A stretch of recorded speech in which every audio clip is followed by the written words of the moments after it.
Welcome back everyone for a new gym workout, and today we are doing squat and heavy partial on the deadlift. I mean, that's partial deadlift, that's not actual deadlift.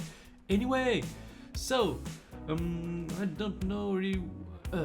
Yes, also on the power side, we are going to work a little bit on sprinting. As last session, we were working on mainly the Olympic lift, and today is sprinting. And so that's kind of the thing I'm trying to figure out as I go, finding the right amount of power and speed that I need to work on and try to build a routine out of it. I'm not really sure yet, but because there has been some kind of weird things going on. It's since I started working on power, I start feeling that my endurance start plummeting. And I think we are going to talk about that in the next weekly recap in much detail. But I think there is something going on with the fact that I have a lot of type 2 muscle fibers. And so as soon as I start eating them in the gym with power and speed, it's kind of they are translating toward type 2X, which are much more powerful but also much more fatigue. They fatigue much more quickly. And so I've been thinking about that, and I'm going to share that with you in a lot more detail in the weekly recap. Don't worry about it. Anyway, so squat, and I'm really happy because first session of the week we've managed to hit the two goals that we had. The goal on the squat with the band, which was 200 kg, and the squat on the bench which was 100 kg. And today the squat goal is 160, which I've already hit. As I told you, this is the first week of the mesocycle, and so I'm getting back to my max. And so since as you saw last time, I enjoyed myself on 160 on the squat. Now as soon as I go on to 140, I put on the belt. It's no more there is no negotiation anymore. I don't want to hurt myself, so belt on is a must for now. So 150, last week 150 went pretty well. Just as there was some issue, I felt as I was going down, it's just that the belt is so thick, it's kind of a little bit uncomfortable. So when I went down, I was kind of a little bit on my toe a little, and you will see on that 160 reps, kind of went the same way. I kind of dropped too much on my toe and got almost out of balance as I was getting back up. So the reps in itself wasn't that bad. It's just that in terms of technique, I would want to kind of do a little more reps. So okay, it's much better than what I thought, because I didn't see myself on camera until now, and so I thought it was not very validated, that I didn't go deep enough, but actually I did, so that's great. But here's the deal. I kind of wanted to sorry, I lost the train of thought here. So yeah, the belt is really kind of uncomfortable, and I try to kind of get a little bit used to it, but going to take a little bit of time. But that 160 went well because I validated my 160, and that was the goal. Yes, and now I remember what I wanted to say.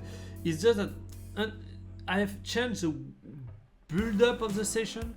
Remember that until now, before I got injured, what I was doing is I was building up to the top set and then doing a lot of reps at that top set, which was causing way too much fatigue. So here what I do right now, from now on, it's kind of feel okay. I think it's really good, and it's more than enough for me to kind of create overload. It's just building up to that one top set.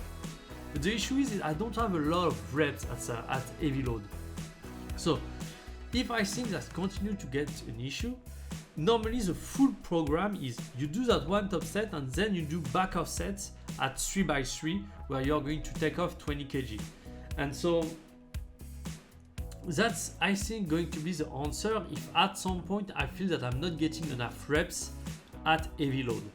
Because it's not necessarily that I don't get the stimulus, it's much more that I want to kind of practice the technique. Because here I felt that was not on the squat, that was not really an issue of strength, that was just an issue of technique.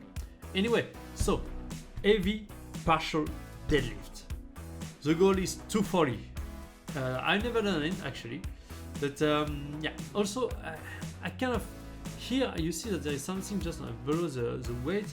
I cannot put the safeties lower than that, so I would want to have the partial being a little lower than that. But I mean, I guess that's okay, as long as I'm hitting the weight that I'm looking for, which was 240. But I think I could even go higher than that. So anyway, starting 200, just the one before, was I put on the belt. Then 220 right here, belt is on of course, and we start getting into heavy stuff. Let's go.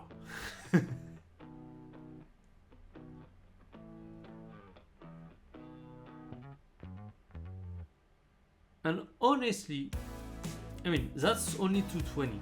There is still 230 and 240.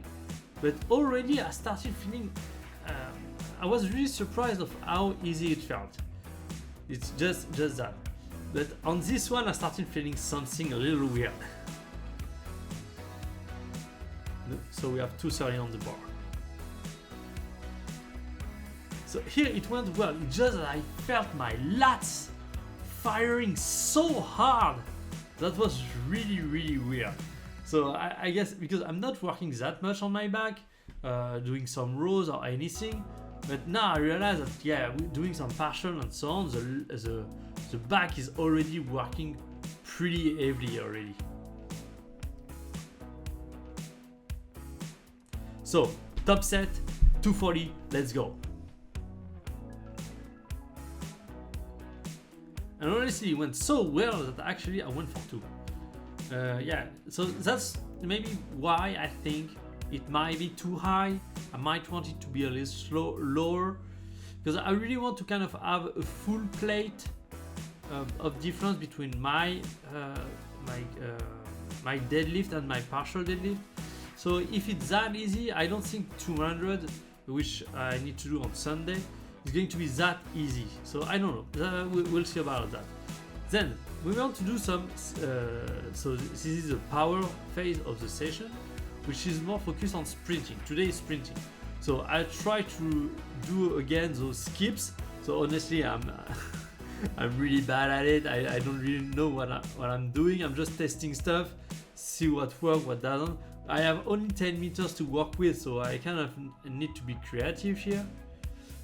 So this is some long skip, I believe. Just I try to find some skip routine on Instagram and TikTok, and just try to emulate that and repeat, just to get comfortable and just try to find a routine that works for me. Just that. So there is a really different skip. You have just a high knee, and then you are going to bump between each. And then you have kind of just bumping with the feet. I don't know if I should keep my feet closed or not. If that's a thing, I don't know. Honestly, I'm just testing stuff out. And then we have kind of what I would say is the top set for the sprint, which is actually me trying to sprint as fast as possible. I'm still not comfortable with the machine, so I kind of have to hold on something to reach my max speed. But and what's actually just blow my mind is my max speed on that thing was 22.5 kilometers per hour. And when you think about it and realize that this is the speed elite marathonians are running, when they are running a marathon in under, I believe, 2 hours, they are running over 20.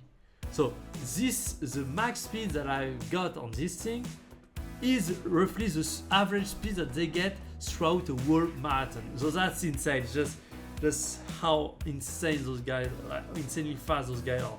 This is pretty much, they are doing a full sprint for 2 hours. That's insane. So anyway, as always, I mean, not as always, but I try to really get used to working my grip at the end of each session, because I believe that's kind of starting getting a limiting factor in my speed journey, and so I need to build a routine of building grip, and so I just test a few stuff. Anyway, thanks for watching, and I'll see you tomorrow. Bye.